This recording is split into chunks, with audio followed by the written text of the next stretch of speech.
iyo dawladaha hoose horumarinta reer miyiga wasiir bayow hadalshii dhiigasan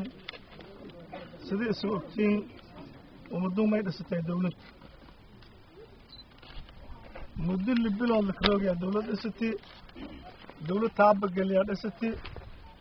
dawladdaasayto shaqeeyahayta golayaasha andhan dhismadii wal dhammaystiri baarlamaankan ka dambooyey haddii aragtay madaxdiisa dooradahaya dawladdiyeedahayti dhismadiiya dada korkooy dawladdii dhismadiiya markii la korkooy shacabkii may ka gilgiliday kahorkooykii la korkooy dawladdii oo dhisidaan dawladda federaalka mayna si darro ahaa in nidaamkii dawliga ahaa dastuuriga ahay oo dawladun laka dhisina korkooyan ninka haddana geeka dhiidi shacabkii cabadow si dimuqraadi a ka cabadow si dastuuri a ka cabadow oo qoolka iyo qoraalkaba dastuurka fasahay si xurnimo ah nabadgelyo ah ka cabadaayaan oo jidka ku socdaan oo boorasha wadadaan oo dawladda taageerayaan oo cabasho injeediyayaan dawladda federaalka iyo beesha caalamka in booliiskii ama ciidankii dawladda in shacabkii gumaadayaa dheeli taas ma in argaanay marka walna ma suubsado karto maana nin dacwoodu karto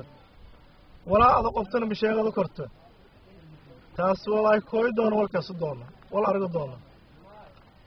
afkana ku qobadee xorna ma ihiidii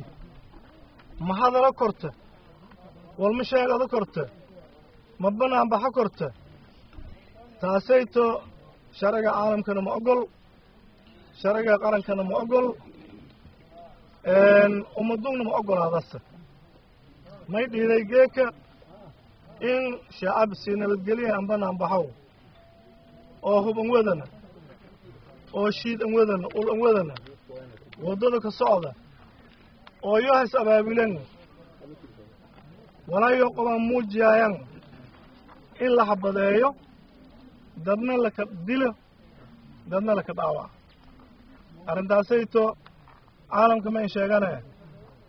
in arrantun ha farageliidaan walkuxunga ha socda walaan walkuhunga ha socda intii walkuhun unkooyna in ha farageliidaan arrantun oo hadhagelan yaa caalamka weydiisadaan haddii una shacabka wakiilka ana mayba in sheegane caalamka arrantun ummadda guddoonsidii maana la roojiyaw waana socdaasa rabitaansha waana ka socdaan dawladda federaalka an hoggaansantoy tixgeliidoy rabitaanka shacabsha dadka dhibaatada jaysidiina la xisaabtantoy taasaan jeediyaana dawladda federaalka iyo beesha caalamkaba wabilaahi tawfiiq in sha allahu tacaala dadkii lankii dhimadiina ilaahay jana fardoos ku waraabiyo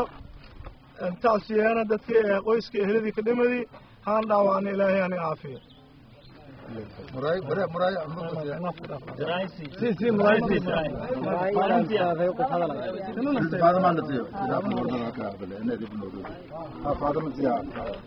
بسم الله الرحمن الرحيم ميديا هذا وما سنتين هوينكي بنانك بحي odayaasha maxay ahayd dhalinyarada waa maasantihiin miidiya waa maasantihiin waxaan la yaabay shacab oo xaqooda u dira in maanta la xabadeeyo wax adduunyada ka dhacday ma ahan aniga waxaan fariin u faraa international community-ga haddaad raali ka tihiin koonfur galbeed shacabkeeda in la dhameeyo noo sheega waa tashanaynaa idinku waa mushkiladan international community waa mushkilad waxaan wada dawladda federaalkana waxaan u sheegaynaa inay banaanka naga matan aysan na soo faragelinin shacabaa dhistay shacabaa dawlad dhistay asaana difaacayo xaqayna u leeyihiin maanta shacabka waxaa lagu tuuray xabad oo haween iyo odayaal haween iyo odayaal iyo dhalinyaro waa iyo culamaa udiin maanta la xabadeeyay waxaa xabadeeyay niman booliis wato xabad kaliya ma ahin ciidan dhana xabadeeyay kor iyo hoos loogu ilaaha mooti marka international community waxaan u sheegaa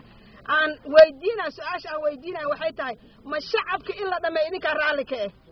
dowladda federaalka idinkaa mas-uulka ah ninka dhintay iyo dadka la dhameeyey xaqaynaa rabnaa xaqayna oda wax kale ma rabnaa shacboole aan ahayn markaa banaanka bixayni waa ku jirna annaka dhanbo marka in ummadda la dhameeyo shacabka la dhameeyo haddaad raalli ka tihiin oo international community raalli aa ka tihiin idinkaa idin haysana arrintaan kasoo jawaaba waa mahadsan tihiin may muraayda geed ani muraayda anani baa badalay